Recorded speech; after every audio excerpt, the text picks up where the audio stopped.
37% ta' dawk minn pajjiżi terzi li jaħdmu fit-turiżmu diġà għandhom l-skills pass li jeżamina l-għarfien bażiku tal-ħaddiema fl-Ingliż, Malti u fl-ospitalità.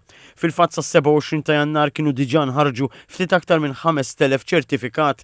58% ta' dawk li applikaw għall-skills pass diġà jaħdmu Malta u 42% minnhom għadhom f'pajjiżhom. Il-kap eżekuttiv tal-Istitut tal-Istudji Turistiċi ITS Pierre Fenech qal li qed jara li sal-aħħar ta' din is-sena u l-bidu tad-dieħla daw kollha li jaħdmu fis-setturi kollhom dan il-pass. Waqt konferenza tal-aħbarijiet ħabbar illi mill-1 ta' Marzu persuni minn pajjiżi terzi li iżda għandhom kwalifiċi Maltin, Ewropej jew Ingliżi se jkunu jistgħu japplikaw għall-skills pass ukoll.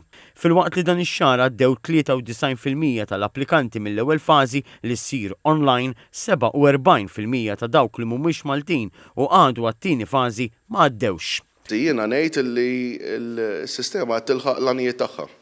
U l-għanijiet tagħha hija li aħna l-nies li jridu jiġu jaħdmu f'pajjiżna jridu naraw li għandhom l-skills bażiċi biex jaħdmu f'dak ix-xogħol li jkunu qegħdin jagħmlu u wkoll li għandhom livell ta' Ingliż li huwa aċċettabbli li tista' tikkomunika kemm mal-klijenti u kemm waqt il-ħajja ta' kuljum tiegħek hawn Malta.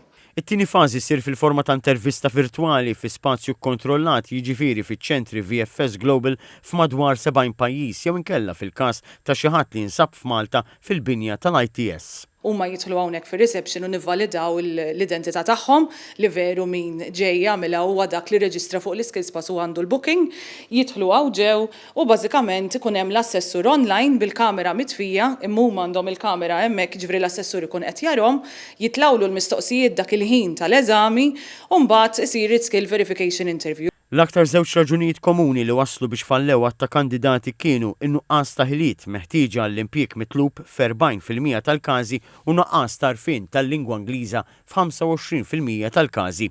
Biex jikseb l-skills pass, kandidati rid ikollu għarfien bażiku dwar Malta bħal attrazzjonijiet, tradizzjonijiet, kultura u anke drittijiet ċivili.